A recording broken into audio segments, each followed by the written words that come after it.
Impact visible, c'est le nom du film documentaire que nous avons présenté. Ces films qui retracent les réalisations du président Félix-Antoine Tshisekedi Tshilombo, candidat numéro 20, candidat de la nation qui postule pour sa réélection. Nous avons présenté la première série, c'est-à-dire le premier numéro. Aujourd'hui, nous allons vous présenter le deuxième numéro qui a beaucoup plus un focus sur les réalisations du président Tshisekedi qui vise le développement à la base, le développement dans le Congo profond, dans les 145 territoires. C'est focus aujourd'hui dans le secteur du PDL. Vous allez suivre, vous allez comprendre que le candidat numéro 20, Félix-Antoine Tshisekedi Tshilombo, le candidat de la nation, a beaucoup travaillé et a réalisé beaucoup de choses en République démocratique du Congo. Je vous convie à regarder ce deuxième numéro du documentaire Impact visible en exclusivité.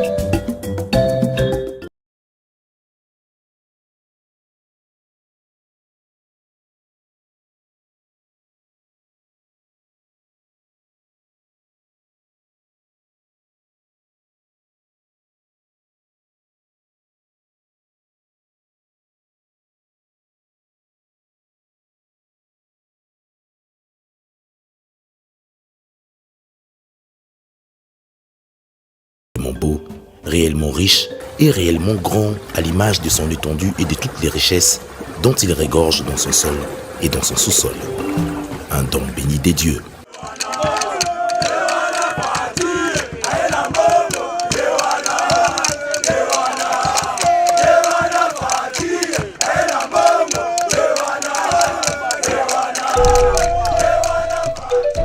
Soucieux du bien-être d'un peuple dont il avait désormais la destinée en main, dès sa prise des fonctions le 24 janvier 2019, Félix-Antoine Tshisekedi Tshilombo initiera une série de programmes dont l'objectif était de booster le développement d'un pays aux dimensions d'un sous-continent doté des richesses dont les populations ne bénéficient pas. Il fallait donc une autre manière de diriger, de gérer et de communiquer, de nouveaux paradigmes et un nouveau narratif. Nous sommes capables de construire plus de 5000 km de routes modernes au cours des 5 prochaines années. Dès le 2 mars 2019, soit 36 jours après son investiture, Félix Tshisekedi procédera au lancement d'un plan d'urgence dénommé Programme des 100 jours du président de la République, basé sur la sélection et la réalisation de projets non exécutés par le gouvernement précédent. Ambitieux, ce programme de 480 millions de dollars américains avait comme principal objectif la relance de l'éducation et de la santé, la construction et la modernisation des infrastructures, l'amélioration des conditions de vie des citoyens, le développement des industries, des nouvelles technologies et de la recherche scientifique. Mais ces programmes, conçus et appliqués dans un contexte difficile de cohabitation après l'alternance, connaîtra des fortunes diverses. À son actif, il faut reconnaître la construction et la réhabilitation de logements sociaux, des écoles, des hôpitaux, de routes, de ports et des ponts restés longtemps abandonnés. Les résultats les plus probants du programme des 100 jours restent la dotation de la ville de Kinshasa en saut de mouton, qui ont le mérite de fluidifier la circulation sur les grandes artères de la ville, sans oublier la réhabilitation de certaines infrastructures dans la capitale et dans certaines provinces du pays.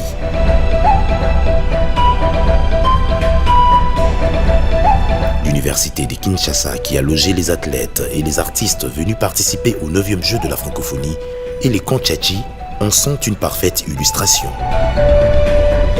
Le programme Chilengelo, Kinshasa Zéro Trou et d'autres exécutés à travers la République coulent dans la même veine que celui de 100 jours, car en un temps record, les artères de la ville de Kinshasa, restées longtemps impraticables, ont été réhabilitées. Les avenues Sayou, Asosa, Makanza et Ngiringiri dans la commune de Kassavubu et de Ngiringiri, l'avenue Bokassa à la lisière des communes de Barumbu et Kinshasa, l'avenue Kabambare dans son tronçon compris entre les communes de Kinshasa et Barumbu, l'avenue Université dans son tronçon compris entre le rond-point Ezo et le rond-point Gaba, les avenues Kwamut et Gandakilo en sont une preuve palpable. Quant aux infrastructures scolaires, alors que la métamorphose subie par le lycée Mukengeli de Lemba, reconstruit et modernisé, n'avait pas fini d'éblouir les Kinois, à l'autre extrémité de la ville de Kinshasa, une école moderne sortait des terres du camp colonel Tchachi sur les vestiges datant de l'époque coloniale.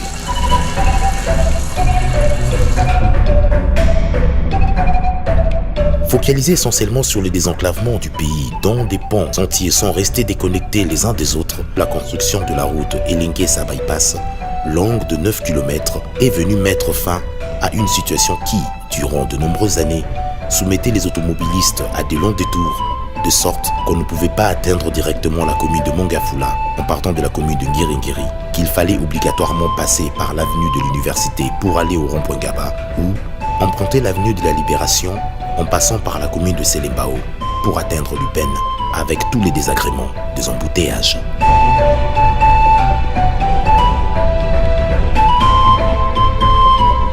Ce calvaire, vécu aussi bien par des automobilistes que par des passagers empruntant ces tronçons, est à présent terminé.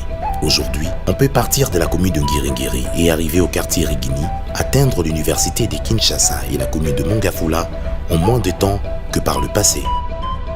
Partir du quartier Yolo ou d'un coin de la commune de Makala, on peut atteindre la commune de Lemba en passant par la foire internationale de Kinshasa sans faire les détours par l'avenue Kianza dans la commune de Gaba.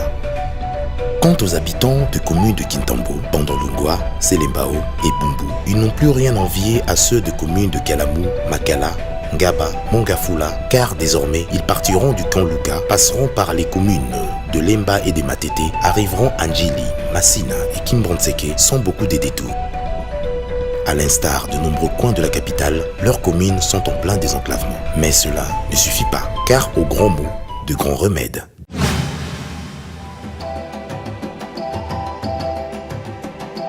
Pour le développement intégral et la modernisation tout azimut de l'un des plus grands pays de l'Afrique ayant une superficie de 2 345 410 km² et une population de plus ou moins 100 millions d'habitants, outre un vaste et ambitieux programme nécessitant d'énormes moyens matériels, financiers, humains et du temps, une bonne dose d'audace de la part de gouvernants était requise. Félix Tshisekedi Tshilombo a osé. Il est passé de la parole aux actes en exprimant clairement sa volonté par la mise en exécution d'un programme beaucoup plus globalisant, beaucoup plus intégrateur, qui devait progressivement permettre la réalisation sur toute l'étendue de la République démocratique du Congo des infrastructures qui vont réduire les inégalités entre les populations d'un même pays et les écarts de développement entre les provinces.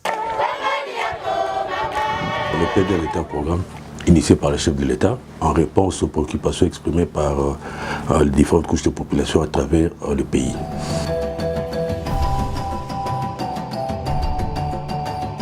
En quelques mots, quelles sont ces préoccupations? C'est aux priorités, c'est l'accès à l'éducation des bases, l'accès aux soins de santé de qualité, l'accès à l'emploi pour pouvoir avoir un revenu, la mobilité à travers le pays.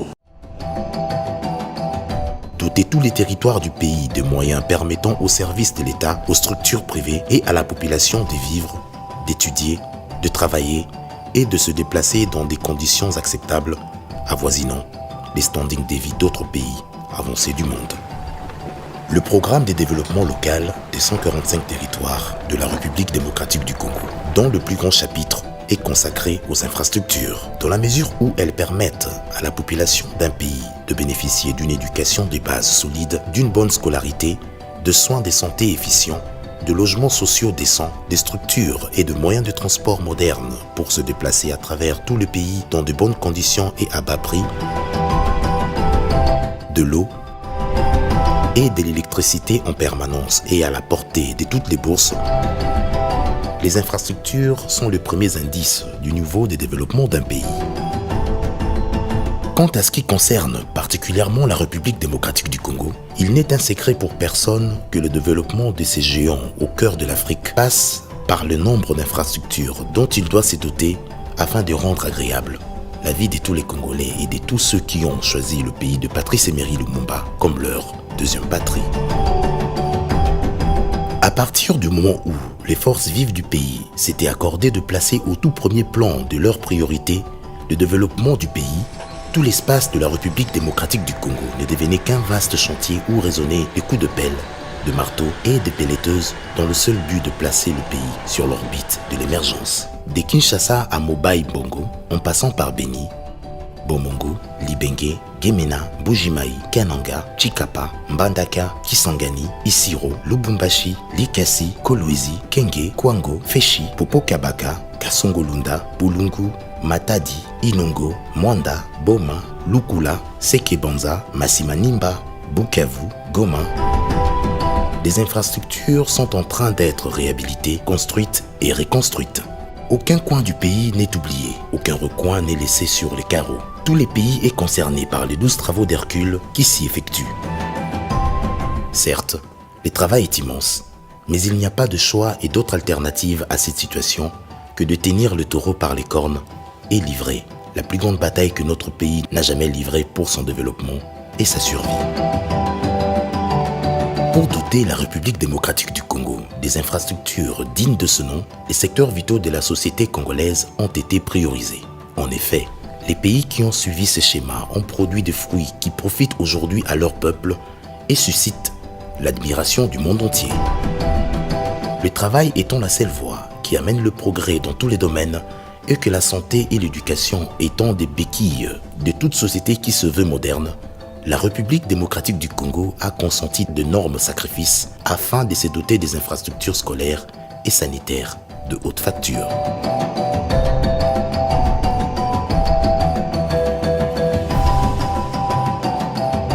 Pour l'exécution de la phase 1 du programme de développement local des 145 territoires en ce qui concerne la construction, la réhabilitation et l'équipement des écoles, des centres de santé et des bâtiments administratifs, le gouvernement de la République en a confié la matérialisation à des structures étatiques et privées qui ont déjà fait preuve de leur capacité dans la réalisation de tels projets.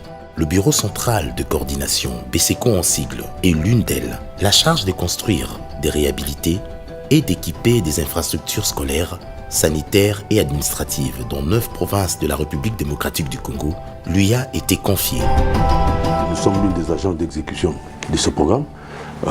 Qui s'exécute sur plusieurs volets, parce que le programme a 3 composantes, mais nous y allons par volet. Le premier volet, ça concerne en fait la construction des écoles, centres de santé et bâtiments administratifs. Dans le cas de ce premier volet, nous avons la charge de construire 731 infrastructures, dont 414 écoles, 269 centres de santé et 48 bâtiments administratifs à raison d'un bâtiment par territoire. BCCO a comme zone d'intervention 48 territoires répartis dans 9 provinces. Ils sont la province de Haut-Tuélé, la province d'Ituri, la province du Nord Kivu, la province du Kasaï central, la province du Kasaï oriental, la province de Lomami, la province de Haut-Katanga, la province de Lualaba et la province de Lomami. Dès l'année scolaire 2019-2020, la gratuité de l'enseignement au niveau du primaire sur toute l'étendue du territoire national a permis à plus de 4 millions d'enfants d'intégrer les systèmes éducatifs en allant à l'école et de réduire de manière substantielle les charges des parents pour l'éducation de leurs enfants.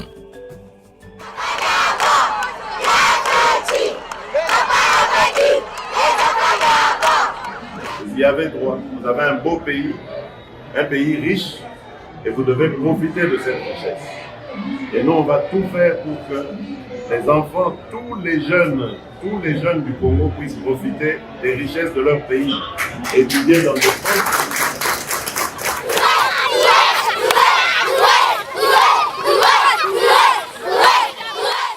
Pour accueillir tous ces enfants qui renouaient avec le chemin de l'école et leur permettre d'étudier dans les meilleures conditions, Des écoles ont été construites et sont en train d'être construites dans les 145 territoires que compte la République démocratique du Congo pour atténuer le taux d'analphabétisme de jeunes en âge de scolarisation afin que l'éducation joue réellement son rôle de moteur de développement de notre pays. Sur base de notre stratégie que nous avons mis en place, nous travaillons avec des acteurs qui sont les agences locales d'exécution, qui sont exclusivement les ONG, et les petites et moyennes entreprises. Les agences locales d'exécution se sont vues octroyer la construction de 313 infrastructures, dont 189 écoles et 124 centres de santé. Par contre, les PME ont la charge de construire 418 infrastructures, dont 225 écoles, 145 centres de santé et 48 bâtiments.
Le gouvernement central, dans son initiative de nous offrir vraiment de bonnes salles de classe, les élèves étudient vraiment dans de bonnes conditions, sans problème vraiment. Et nous soutenons vraiment les œuvres du président Fadji Beton. C'est avec un sentiment de gratitude que nous avons reçu ces jolis bâtiments construits par le gouvernement central.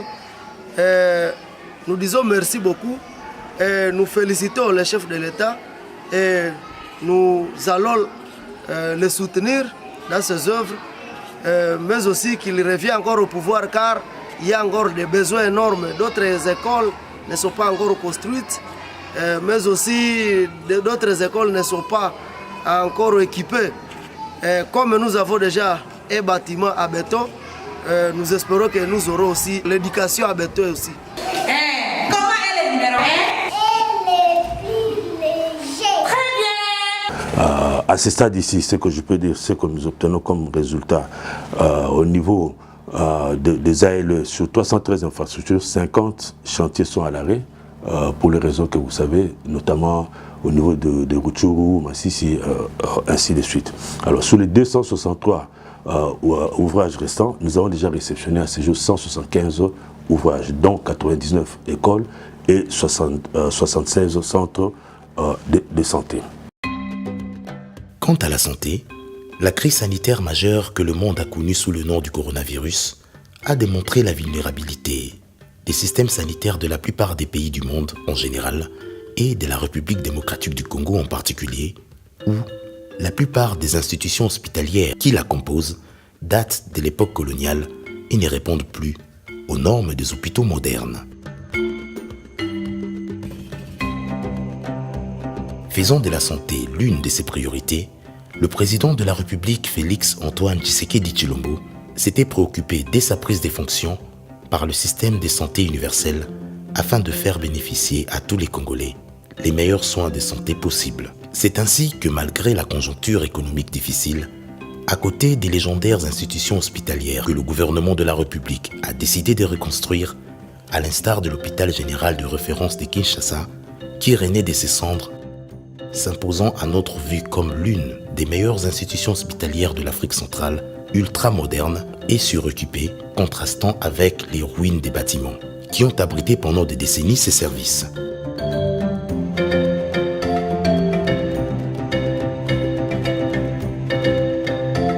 D'autres infrastructures hospitalières modernes ont été construites à travers la République pour élargir le cercle des hôpitaux équipés d'appareils de technologies modernes pouvant soigner des maladies qui, jadis, nécessitaient l'évacuation des malades à l'étranger.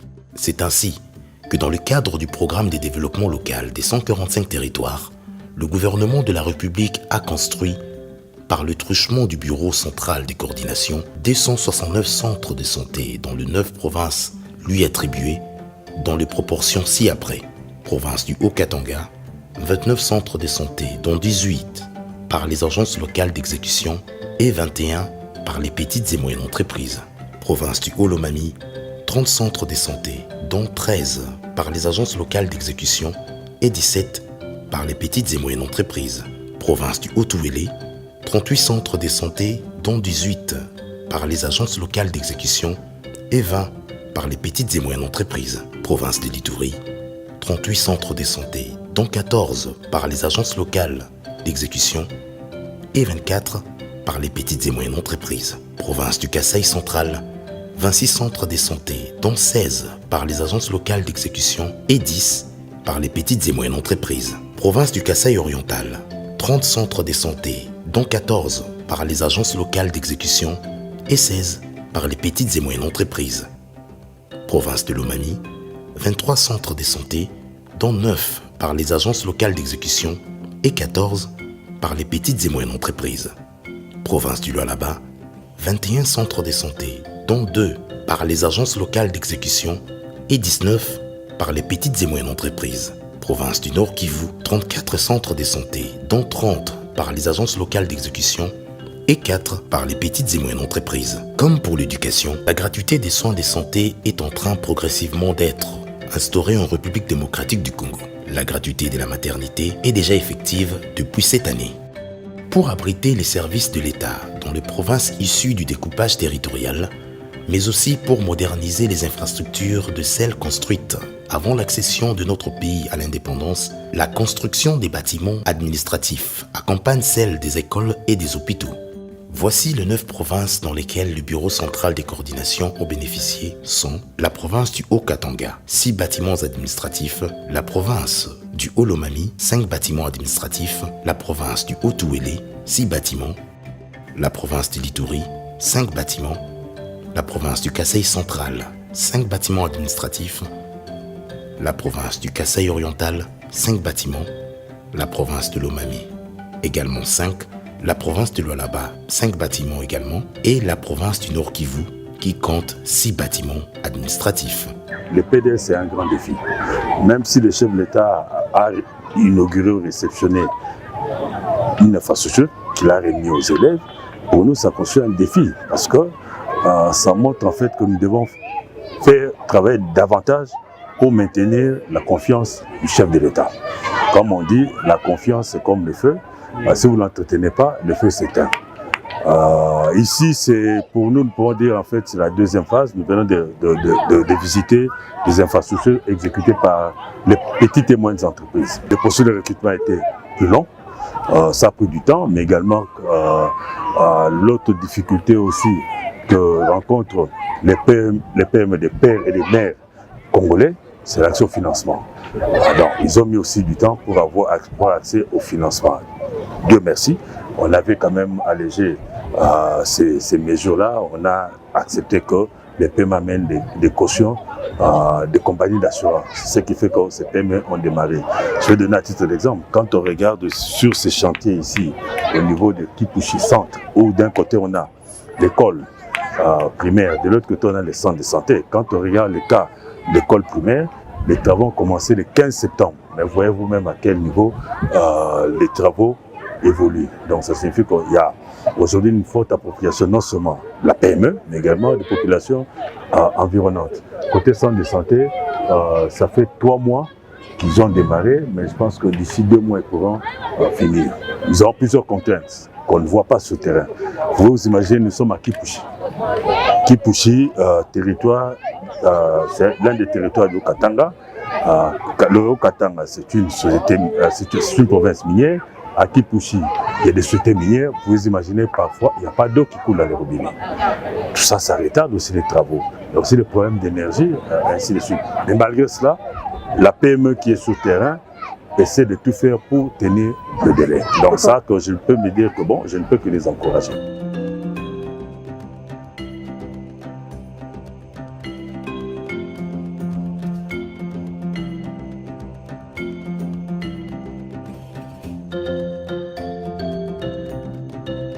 Nous sommes déjà sur le territoire de Kipushi et donc nous avons visité déjà aujourd'hui 5 sites.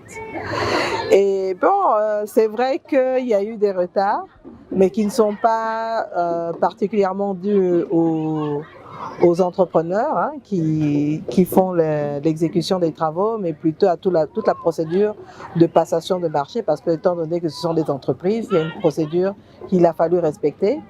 Maintenant là, on voit que les travaux évoluent. C'est vrai qu'il y a des contraintes, il y a des problèmes de route, avec des accès difficiles.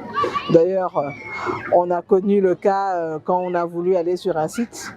Comme on dit, ceux qui y vont, ils vont en moto, mais il n'y a pas de route pour la voiture. On n'a pas pu évoluer, donc on a dû faire rebrousser chemin. Et donc ça, ce sont des contraintes que les gens rencontrent. On voit ici, il y a des problèmes d'eau. Donc s'il n'y a pas d'eau pour construire, c'est un peu difficile, donc il faut aller s'approvisionner assez loin. Et on a pu aussi, en fait, ça m'a permis aussi cette visite de relever en fait le fait que certaines personnes ont pas mal dit que les briques qui étaient faites sur les chantiers étaient des briques de terre cuite. On l'a vérifié, c'est bien des briques faites à partir de ciment et c'est juste la coloration du sable qui fait que pour certaines briques elles prennent une teinte orangée, mais bon voilà. Donc on constate que les travaux évoluent et que d'ici décembre en tout cas les écoles pourront être achevées et permettre aux enfants d'aller dans les nouvelles classes à la rentrée scolaire. Il n'y a pas de raison d'être sceptique, vous avez filmé, vous avez vu. Et on a déjà commencé, on a inauguré un certain nombre d'écoles, là il y en a d'autres qui sont en train de s'achever, donc il n'y a pas à être sceptique, on le voit. Mais il faut se rendre compte, peut-être que ceux qui ne connaissent pas le terrain ne comprennent pas les réalités, mais pourtant je sais qu'il y en a beaucoup qui connaissent le terrain. Donc je pense qu'on a besoin d'un accompagnement de tous, parce que tous ces travaux, une fois que ça sera achevé, c'est pour la population, c'est pour la communauté. Donc il faut vraiment que les gens comprennent que cette initiative du président de la République a été faite en faveur de la population et il faut la soutenir parce que c'est pour le bien-être de cette population. Donc si on veut le bien-être de cette population, on ne combat pas ce genre de projet, au contraire. Ce programme est un espoir pour nos frères et sœurs qui habitent dans les milieux ruraux. C'est l'un des programmes aujourd'hui dont le taux d'appropriation des bénéficiaires est assez élevé. Pourquoi? Parce que dans la stratégie, en fait, la formulation de ce programme a été participative. C'est-à-dire que les populations locales, les autorités locales ont été impliquées dans la formulation des priorités, mais également dans l'exécution de ces projets, parce que les agences locales d'exécution ont été recrutées sur base de leur point d'ancrage. C'est-à-dire qu'une agence qui n'a jamais travaillé à Cabinda ne pourra pas avoir une convention pour exécuter les travaux à Cabinda, ainsi de suite. Donc c'est ce qui fait qu'en fait, les agents locaux d'exécution ont démarré très vite. C'est ainsi que nous sommes en train de réceptionner déjà les ouvrages. Et pour votre information, les écoles réceptionnées, les 99 écoles réceptionnées ont déjà été remises aux bénéficiaires. C'est-à-dire que ces écoles sont aujourd'hui occupées par les élèves. Pour ce qui concerne les PME, la procédure de recrutement de PME est beaucoup plus longue. Nous avons mis à peu près 12 mois parce qu'il fallait avoir toutes les autorisations administratives pour pouvoir arriver à signer des contrats avec les PME. À ces 12 mois, il faut ajouter les 3 mois d'attente parce que les PME devaient obtenir des garanties bancaires pour pouvoir avoir accès aux avances de démarrage des travaux. Malheureusement, les PME font face à des difficultés financières, donc n'ont pas accès au financement. C'est ainsi que nous avons fait un plaidoyer au niveau du gouvernement pour qu'on accepte les garanties délivrées par les compagnies d'assurance comme garanties pour être acceptées dans les cas de marché public. Ce qui a été fait, Dieu merci, et c'est ce qui a permis aujourd'hui à ce que les PME puissent se déployer à travers nos territoires. Donc à ce stade ici, nous sommes à peu près en moyenne 50% d'exécution des travaux au niveau de PME. Non, le PDL déjà, le plus important c'est délivrer. Nous voyons les ouvrages déjà sortir de terre. Certains ouvrages sont déjà occupés. Je pense que c'est déjà un début de réussite. Mais les défis sont énormes. Les défis sont énormes. Nous ne baissons pas les bras. Nous continuons à forcer de sorte que nous devons les construire et les remettre aux bénéficiaires.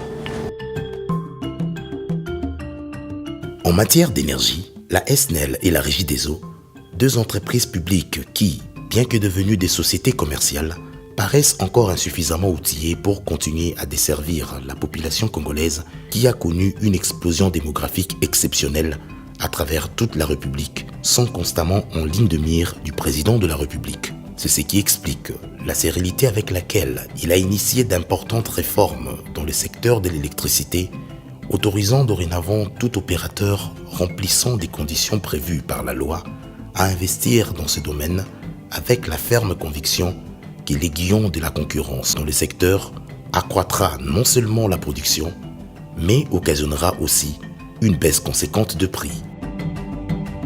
C'est un véritable défi de la desserte en électricité et en eau potable au profit de la population congolaise que le président de la République compte relever. Ce déficit, dû à l'incapacité par le passé à anticiper les exigences de la démographie galopante face au développement des villes et cités de la République démocratique du Congo, qui ont fini par prendre de court les infrastructures insuffisantes et vieillissantes, est en train d'être comblé grâce notamment au programme de renforcement de capacité de production d'eau de la Régie des eaux. À Kinshasa, 2 nouvelles usines de production d'eau potable ont été construites pour résorber le déficit. L'usine de Lemba-Imbu, dont la production finale est de 220 mètres cubes par jour, et l'usine de Binzaozone, appelée à produire dans sa phase finale 300 mètres cubes par jour. En outre, la réhabilitation de l'usine de captage d'Endjili ramènera au réseau quinois 330 mètres cubes supplémentaires par jour.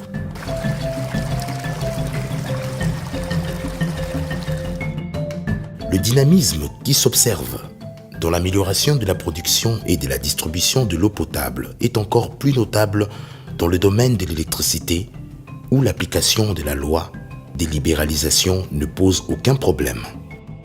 Avec l'aboutissement du projet Grand Inga, la République démocratique du Congo reprendra son rôle de leader africain de l'énergie pour le bien-être de toutes ses populations et du continent africain. l'autorité des régulations du secteur de l'électricité et de l'Agence nationale d'électrification et des services énergétiques en milieux ruraux et périurbains sont pleinement opérationnels. L'ARE est en train de veiller à ce que la libération du secteur de l'électricité se déroule normalement, tandis que l'ANSER s'organise pour s'occuper de l'électrification des villages de la République démocratique du Congo, restés longtemps oubliés. Le gouvernement de la République s'attelle à trouver des financements pour la construction de micro-barrages et des mini-centrales hydroélectriques et solaires, de manière à fournir de l'énergie aux principales grandes agglomérations et chefs-lieux des territoires de la République.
Après avoir suivi religieusement cette deuxième partie de la série Impact Visible, ces films documentaires qui retracent les réalisations du président Félix-Antoine Tshisekedi Tshilombo, candidat de la nation et candidat numéro 20, j'ose croire que vous avez compris que c'est lui que nous devons donner notre mandat pour la deuxième fois, afin de le permettre de parachever tout ce qu'il est en train de faire, parce que c'est l'unique candidat parmi tous les autres qui a la volonté, la dextérité et l'expérience de la fonction de président de la République. Je vous convie, je vous invite à voter le candidat numéro 20, Félix-Antoine Tshisekedi Tshilombo, pour lui donner un second mandat, afin de lui permettre de parachever tout ce que vous venez de voir. Nous tenons à remercier sincèrement toutes les personnes de près ou de loin qui nous ont aidés à réaliser ces documentaires. Nous vous disons merci à toute l'équipe du magazine RDC Infrastructure et Développement, à toutes les personnes, au directeur Robert Nzouzi Ngoy, et à vous tous. Vous êtes tellement nombreux, on ne saura pas vous citer, mais nous vous disons merci. Allez sur notre chaîne YouTube, vous allez voir le premier numéro du documentaire Impact Visible. Aujourd'hui, c'est le deuxième. Allez consulter cette chaîne YouTube Aimé Mutombo. Vous trouverez la plupart des réalisations en format émission que nous avons réalisées pour vous.